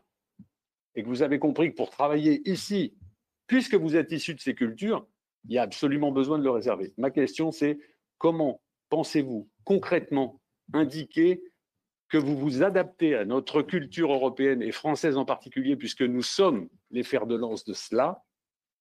Et ce n'est pas pour rien qu'on est le peuple des Lumières, même si ça fait un moment que l'éclairage est un petit peu affaibli. Mais comment souhaitez-vous le montrer concrètement, indépendamment des discussions que nous avons, mais qui chez vous s'associent souvent au mot que vous avez employé, négociation juridique, c'est le cas pour Rupert Murdoch, et c'est la façon de faire, c'est dans les usages. Pour nous, le droit d'auteur, c'est au-delà de la négociation et du juridique, ça fait partie de nos gènes. Catherine Morin-Desailly. Vous voulez reprendre la parole, Catherine? Oui, merci, Monsieur le Président. Je voulais rebondir sur deux réponses qui ont été faites par d'abord Monsieur Battisti, représentant de Facebook, que je crois très volontiers quand il répond à Madame Boulay-Espéronnier que derrière son écran, il ne cherche aucunement à manipuler les opinions politiques dans la perspective d'influencer les scrutins électoraux. De la même manière, je pense que la majorité des employés de Facebook ne sont pas en effet dans cet état d'esprit. Néanmoins, je voudrais quand même souligner que Mark Zuckerberg, d'ailleurs auditionné par le Congrès américain, puis auditionné par le Parlement européen, n'a pas dit la vérité, et que ce qu'a démontré l'homologue de M. Lafont à la Chambre des communes, Damien Collins, dans un rapport qui a été partagé d'ailleurs par de nombreux parlementaires à l'international sur l'affaire Cambridge Analytica, voire l'affaire Brexit, c'est que le board de Facebook était très en connaissance qu'il y avait eu infiltration des Russes et qu'il y avait eu une fragilisation en fait des réseaux à l'occasion de la campagne pour les élections américaines en corrélation avec Cambridge Analytica. Donc tout ça a été démontré. Donc, le board et Mark Zuckerberg étaient très au courant, mais n'ont rien fait. D'où l'absence de confiance que l'on peut aujourd'hui avoir par rapport à ces pratiques. Donc, c'est des engagements beaucoup plus forts que nous aimerions, bien sûr, avoir. Je voudrais quand même le préciser et préciser aussi, ce sera peut-être une question à laquelle vous pourriez répondre, c'est qu'à l'époque, ce sont les données de 83 millions comment dirais-je, pas seulement de Facebookers, parce qu'il avait été démontré qu'il y avait eu des shadow profiles, autrement dit des amis des Facebookers qui ne sont pas sur Facebook, mais dont on peut construire des profils à travers un recoupement de données, avaient été aussi concernés. Alors aujourd'hui, quid de ces shadow profiles? J'aimerais bien avoir une réponse là-dessus. Et puis, j'ai aussi une question complémentaire à poser, soit à M. Missoff, soit à M. Tabakar, parce que je ne sais plus lequel d'entre eux vous a répondu à la question du stockage des données pour nous rassurer par rapport à l'application du RGPD et la sécurisation des données des Européens, en établissant le fait que ces données, grâce au partenariat avec OVH, seraient stockées en Europe. C'est déjà un élément, certes, de satisfaction, mais nous savons bien que ce n'est pas tellement le stockage des données qui compte, mais leur traitement par des logiciels, pour le coup, appartenant aux sociétés que vous représentez. Or, c'est toujours soumis à la législation pour laquelle je vous ai posé une question à laquelle vous n'avez pas répondu ni l'un ni l'autre, c'est-à-dire l'application de la loi FISA. Aujourd'hui, en l'état, vous êtes en Europe, représentant de ces sociétés auxquelles, bien sûr, vous devez une loyauté dans le travail, mais malgré tout, en tant qu'Européen, comment vivez-vous cette situation qui fait que, encore une fois, la loi américaine, par la loi FISA, enjoint, rend la possibilité sur requête du gouvernement fédéral et donc du coup des services secrets comme la NSA, que les données des Européens traitées par vos sociétés doivent être fournies si elles sont demandées. Donc, comment ça s'organise chez vous? C'est ce que j'aimerais savoir par rapport aux directions concernées qui peuvent se voir contacter directement, sans forcément d'ailleurs passer par les chefs de vos entreprises. Voilà. Je voudrais que vous répondiez vraiment à cette question. Elle est essentielle, elle est au cœur du débat aujourd'hui avec l'invalidation du Privacy Shield. Voilà, dernière intervention de Sonia de la Provoté.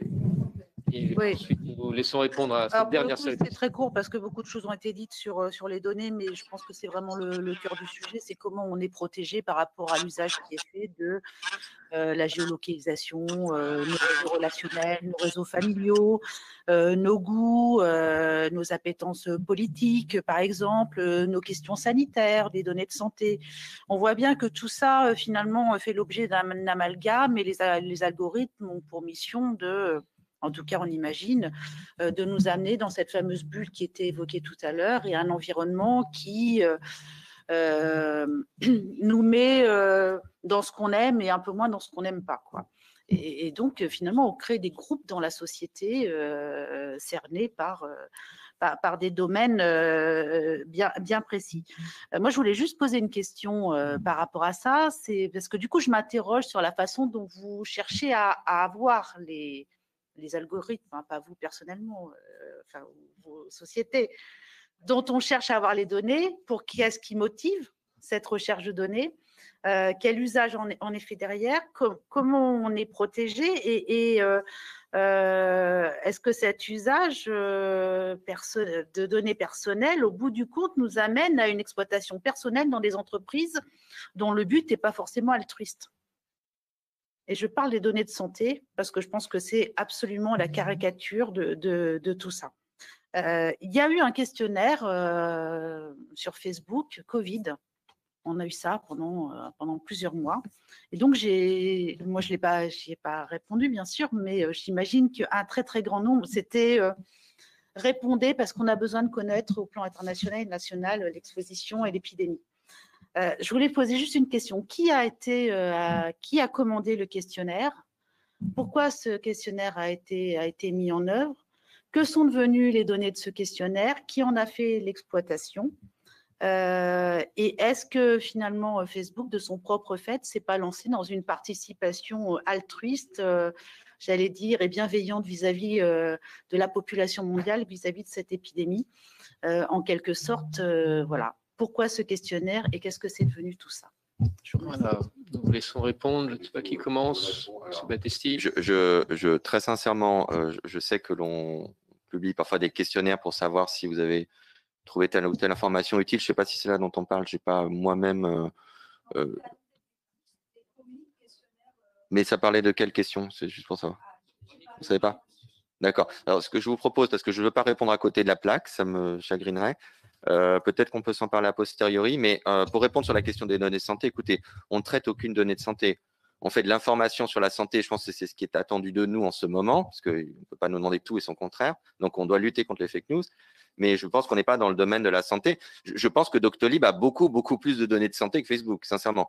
Non, donc, mais je vous rassure, on veille aussi sur ces choses. Mais bien sûr, mais voilà, c'est pour vous dire, je pense que si on met les choses en perspective, aujourd'hui, c'est moins notre affaire. On a d'autres sujets qui ont été évoqués ici, mais c'est vraiment pas notre affaire.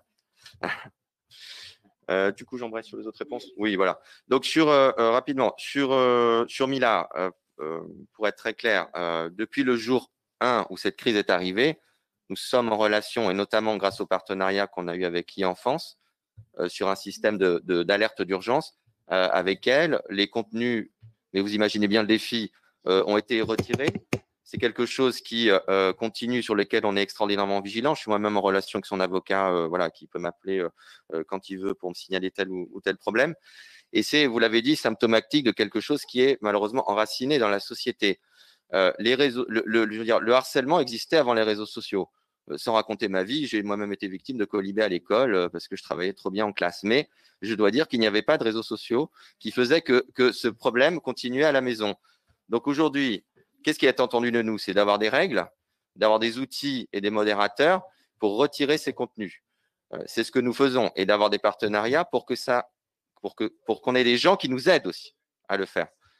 Mais ce que je voudrais aussi dire, c'est que ce qu'on voit, c'est que le rôle des parents, de l'éducation nationale, bref, c'est devenu un problème de société, exactement comme l'insécurité routière. C'est-à-dire qu'il y a 10 ans, on avait à peu près, je crois, 10 000 morts par an sur les routes et tout le monde disait on ne peut rien faire. C'est comme ça, les gens sont comme ça, c'est comme ça. Bon, Jacques Chirac en a fait une grande cause nationale. Et il a dit maintenant, tout le monde se met autour de la table, chacun va participer à régler ce problème. Et c'est ce qui s'est passé. Et aujourd'hui, on est à 4 000 morts par an. C'est encore trop, mais on a quand même diminué de moitié. Donc, il n'y a pas de fatalité. Le problème, c'est qu'il faut assumer que chacun a sa part de responsabilité, que ça va prendre du temps, parce que malheureusement, c'est devenu un phénomène de société, en fait. C'est-à-dire qu'il dépasse la seule question de l'usage d'un outil de réseau social. Mais il faut lutter contre ça. Donc, il faut que nous, on collabore avec la justice pour que justice passe, et c'est ce qui est en train d'arriver. Il faut qu'on mette les outils, il faut qu'on mette les moyens, tout ça. Donc, je ne veux pas être, malheureusement, là, on est un peu court sur le temps, mais il ne faut pas douter de notre volonté. Mais ça va prendre un certain temps. Sur la modération, pour vous donner un chiffre, on a à peu près 35 000 personnes qui travaillent sur ces sujets.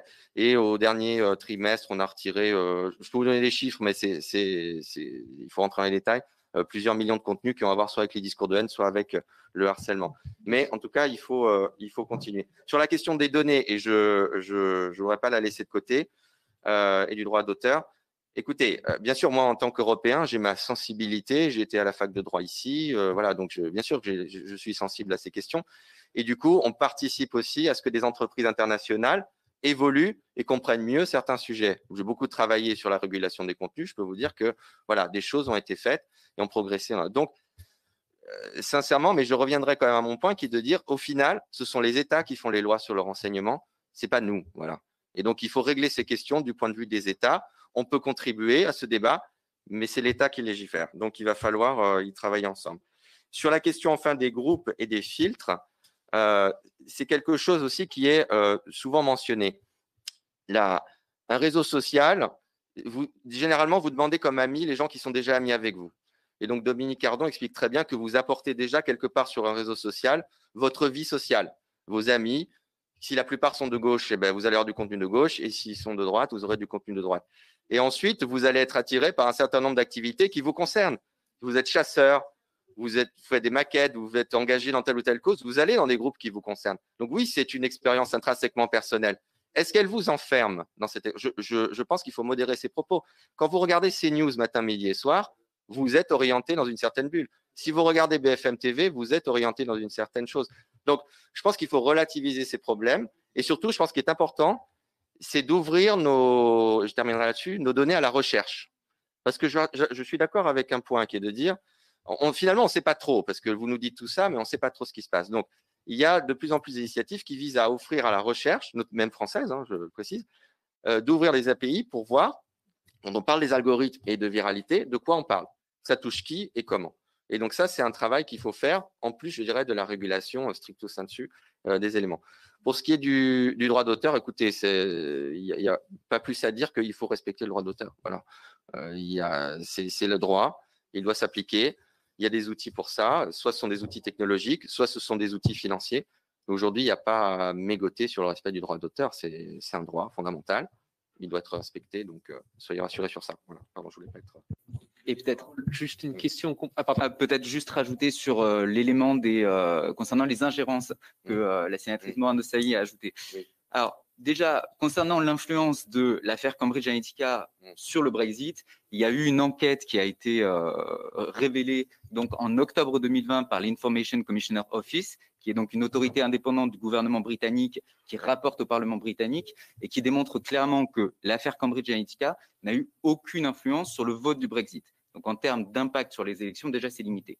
Concernant l'ingérence et les tentatives d'ingérence, pour ajouter sur ce qui a été fait et ce que nous mettons en place en amont des élections, donc nous travaillons avec l'ambassadeur du numérique, M. Verdier, sur ces questions, mais nous avons chez Facebook des équipes qui sont dédiées aux enquêtes là-dessus et qui, chaque mois, produisent des rapports sur ce que nous constatons sur notre plateforme et notamment ce que nous appelons les comportements inauthentiques coordonnés, qui sont en fait des tentatives de réseau, de création de faux comptes, etc., pour influencer le débat public. Et donc, il y a des équipes d'enquête qui révèlent très précisément ce qui se passe.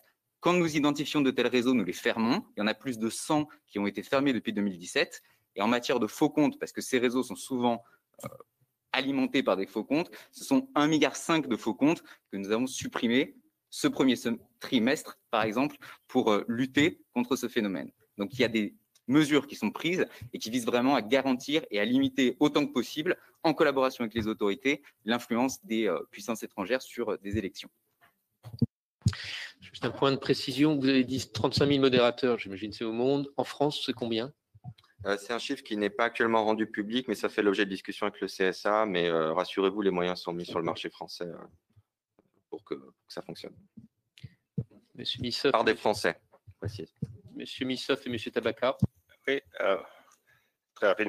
Monsieur le sénateur, sur votre question sur le droit d'auteur, je crois qu'en effet, on peut parler d'une différence d'interprétation sur le concept de droit d'auteur dans la culture américaine et dans la culture française. Je vous l'accorde. Par contre, sur le sujet de ce qui se passe en France, je l'ai évoqué dans mes propos préliminaires, d'abord sur le fait que nous avons des accords avec la SACEM, la SACD, la SCAM, maintenant la DAGP et la CEF, qui montrent vraiment que nous prenons ce sujet au sérieux de façon très large. J'espère demain avec la PIG et d'autres dans le cadre des discussions sur le droit voisin. Et sur ce sujet-là, je reviens sur mon point en introduction, mais qui est un point vraiment important aujourd'hui et je pense dans les rapports que nous aurons les uns avec les autres dans les années à venir, qui est qu'à la taille à laquelle on opère, une entreprise comme Google a su mettre de l'autonomie dans les différents pays pour pouvoir nous adapter à ces règles locales. Et le fait que nous signons ces accords depuis des années sur les droits d'auteur fait partie de notre mandat, fait partie de notre compréhension de ce qui est unique à la France. Et c'est vrai pour mes collègues qui sont amenés à diriger un certain nombre d'autres pays qui ont cette flexibilité pour ces objectifs pays par pays. Et je compléterai juste sur la partie cloud pour répondre à Madame la sénatrice Morin-Desailly. Sur la question du cloud et notamment sur le stockage des données, en fait, pour nous, on a une souveraineté, la vision de la souveraineté en fait autour du stockage des données.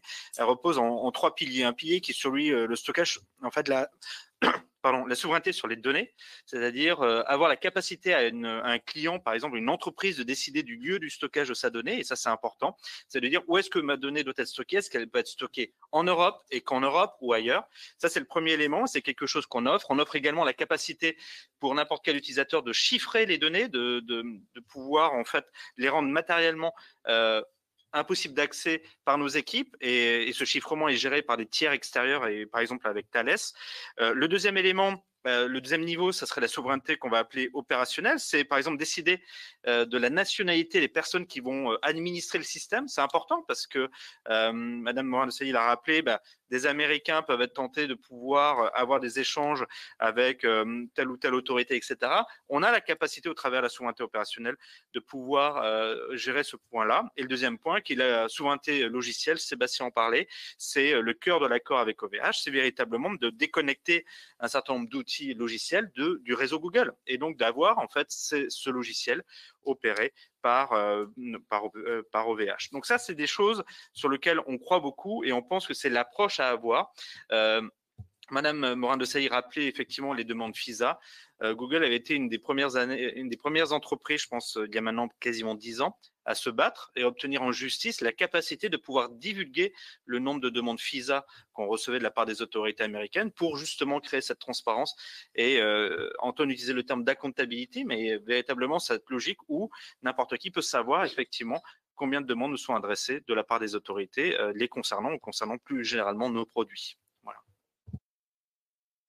Merci, messieurs, pour les réponses apportées. Je pense que nous aurons d'autres occasions de continuer ce dialogue avec vous dans cette commission ou dans d'autres instances, évidemment, du Sénat. On est bien conscients les uns et les autres que les sujets sur lesquels vous travaillez, que nous devons légiférer, sont des questions complexes qui renvoient à la fois à des évolutions technologiques, mais aussi à des questions de société auxquelles, sur le plan technologique, bien sûr, vous pouvez répondre. Sur le plan sociétal, c'est une responsabilité partagée. Je reprendrai le mot confiance utilisé par plusieurs d'entre vous. Je crois qu'il est important pour établir un travail utile pour tous d'installer cette confiance. Et cette confiance, elle repose beaucoup, on le sait, sur de la transparence. C'est pour ça que plus vous êtes précis dans vos réponses, plus c'est un moyen pour nous de sentir la réalité de cette confiance. Je reste un peu frustré du fait que vous ne donniez pas le nombre de modérateurs en France, parce que ça nous donnerait une indication. Il ne me semble pas qu'elle révèle une confidentialité, mais ça nous donnerait une indication un peu plus précise sur la réalité de la modération effectuée sur votre réseau social. Voilà. Merci de cet échange.